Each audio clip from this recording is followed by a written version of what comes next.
ආයිබෝවන් ඔයාව අපේ YouTube channel එකට බොහොමත්ම ආදරෙන් පිළිගන්නවා.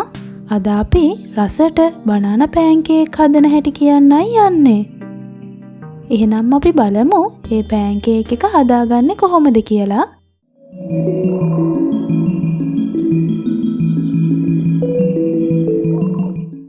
ඒ වගේම තමයි මේ විදිහට අපි හදපු තවත් රසවත් ආහාර තියෙනවා. ඒවත් බලන්න අමතක කරන්න එපා. අපේ බනානා pancake එක හදන්න මුලින්ම මම කෙසෙල් ගෙඩි ටික පොඩි පොඩි කෑලි වලට කපලා බ්ලෙන්ඩර් එකට දාගන්නවා. අපි මෙතෙන්දී කෙසෙල් ගෙඩි දෙකක් මේකට අරගත්තා. හරි, ඒ ටික දාගෙන ඉවර වුණාම ෆ්‍රෙෂ් මිල්ක් වීදුරුවකුත් මම මේකටම එකතු කරගන්නවා. ඊට පස්සේ මම මේ විදිහට පියන වහලා මේක බ්ලෙන්ඩ් කරන්න අරන් යනවා. කෙසෙල් ටික කිරි එකත් එක්ක දිය වෙනකන් අපි මේක විනාඩි 2-3ක් හොඳට බ්ලෙන්ඩ් කරගන්න ඕනේ. හරි, ඔන්න දැන් අපි ඒක බ්ලෙන්ඩ් කරගෙන ඉවරයි. ඊළඟට මම මේ විදිහට බිත්තර දෙකක් කඩලා DC එකට දාගන්නවා. දාගෙන ඉවර වෙලා ඒක ටිකකට පැත්තකින් තියාගන්න. දැන් මම මේ විදිහ ලොකු භාජනයක් අරගෙන ඒකට පිටිකෝප එකමාරක් එකතු කරගන්නවා. ඊට පස්සේ ඒකට අපි බේකින් පවුඩර් තේ හැන්දකුත් දාගමු. ඒක දාගෙන ඉවර වුණාම බේකින් පවුඩර් ටික පිටි එකත් එක්ක මිශ්‍ර වෙන විදියට මේ වගේ හොඳට කලවම් කරගන්න. හරි, දැන් අපි මේකට ඉස්සෙල්ලා කඩාගත්ත බිත්තර දෙකත් එකතු කරගමු. බිත්තර දෙකක් දාගත්තට පස්සේ ඒකත් පිටි එක එක්ක හොඳට මිශ්‍ර වෙන විදියට කලවම් කරගන්න ඕනේ. ඒකට මම මේ විදිහ මික්සර් එකක් පාවිච්චි කරනවා. මේ වගේ ඔක්කොම ටික හොඳට මිශ්‍ර කරගෙන අපි ඉස්සෙල්ලා බ්ලෙන්ඩ් කරගත්ත කෙසෙල් මිශ්‍රණයෙන් ටිකක් මම මේ විදිහට මේ පිටි එකට එකතු කරගන්නවා. ඊළඟට මේක කලවම් කර කර පිටි ටික හොඳට දිය කරගන්න ඕනේ. සාමාන්‍යයෙන් මේ බැටර් එක ටිකක් දියාරු බැටර් එකක් විදිහට තමයි අපි හදාගන්න ඕනේ.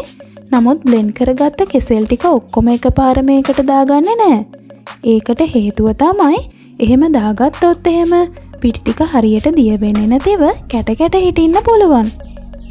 ඒ නිසා බ්ලෙන්ඩ් කරගත්ත කෙසෙල් මිශ්‍රණය ටික ටික මේකට දාගෙන කැට හිටින්නේ නැති වෙන්න හොඳට බැටර් එක හදාගන්න. පිටි මිශ්‍රණය හොඳට මේ විදියට දිය වුණාට පස්සේ අපි බ්ලෙන්ඩ් කරගත්ත ඔක්කොම කෙසෙල් ටික මේකට දාගමු. ඊළඟට ඒ ටිකත් හොඳට මිශ්‍ර කරගමු. ඒ ටික කලවම් කරගෙන ඉවරුණාට පස්සේ මම ඒකට සීනි කෝප භාගයක් මේ විදියට එකතු කරගන්නවා. ඊට පස්සේ සීනි ටිකත් හොඳට දිය වෙනකන් මේ බැටර් එක හොඳට කලවම් කරගන්න ඕනේ. සීනි ටික දිය වුණාට පස්සේ මම මේකට වැනිලා තේ හැන්දක් විතර දාගන්නවා.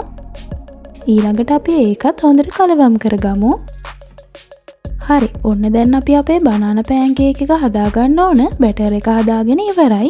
දැන් මම මේ වගේ පෑන් එකක් ලිපේ තියලා ඒකට තෙල් චුට්ටක් මේ විදියට දාගන්නවා. ඊට පස්සේ ඒක පෑන් එක වටේම හොඳට ගාගන්න. මේ වෙලාවේදී ලිපේ ගින්දර මධ්‍යම ප්‍රමාණයට ගෙනල්ලා පෑන් එක රත් වෙද්දී ආයේ හොඳට ගින්දර අඩු කරගන්න. ඊළඟට අපි හදාගත්ත බැටර් එකෙන් කෝප 3 කාලක් විතර අරගෙන මේ විදිහට පෑන් එකට දාගන්නවා. එහෙම දාගෙන ඉවර වෙලා ලිපේ ගින්දර මධ්‍යම ප්‍රමාණයට ගෙනල්ලා විනාඩි 2ක් විතර මේ පැත්තට පිච්චෙන්න දෙන්න ඕනේ. හරි, විනාඩි 2ක් විතර මේ විදිහට ඒ පැත්ත පිච්චුණාට පස්සේ මම මේක මේ වගේ අනිත් පැත්ත හරව ගන්නවා. බලන්න, ඒ පැත්ත හොඳට පිච්චිලා තියෙන විදිහ. දැන් අපි මේ පැත්තටත් විනාඩි 2ක් විතර පිච්චෙන්න දෙමු. එහෙම ඒ පැත්තත් විනාඩි 2ක් විතර පිච්චුණාම මම මේක මේ විදිහට අයින් කරගන්නවා. මේ බලන්න කොච්චර අපූර්වට මේ pancake එක ඇවිත් තියෙනවද කියලා. ඒක ඒ විදිහට අයින් කරගෙන මම තව එකක් හදන හැටි ඉක්මනින්ම පෙන්නන්නම්. හැම වෙලෙම මේ බැටර් එක පෑන් එකට දාගනිද්දී ලිපේ ගින්දර ටිකක් අඩු කරන්න. දාගෙන ඉවරුණාම ලිපේ ගින්දර මධ්‍යම ප්‍රමාණයට ගෙනල්ලා විනාඩි 2ක් විතර පිච්චෙන්න දෙන්න.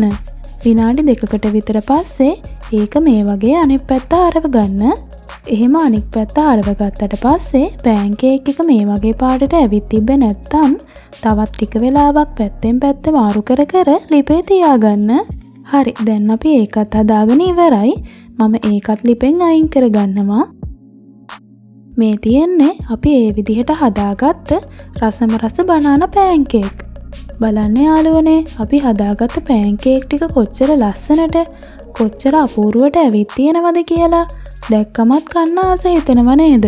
ඔයාලත් එහෙනම් මේ විදිහට ගෙදරදී බනානා පෑන්කේක් හදලා රස අපිටත් කියන්න.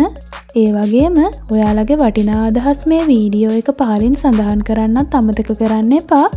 ඒව තමයි අපිව දිරිමත් කරන්නේ.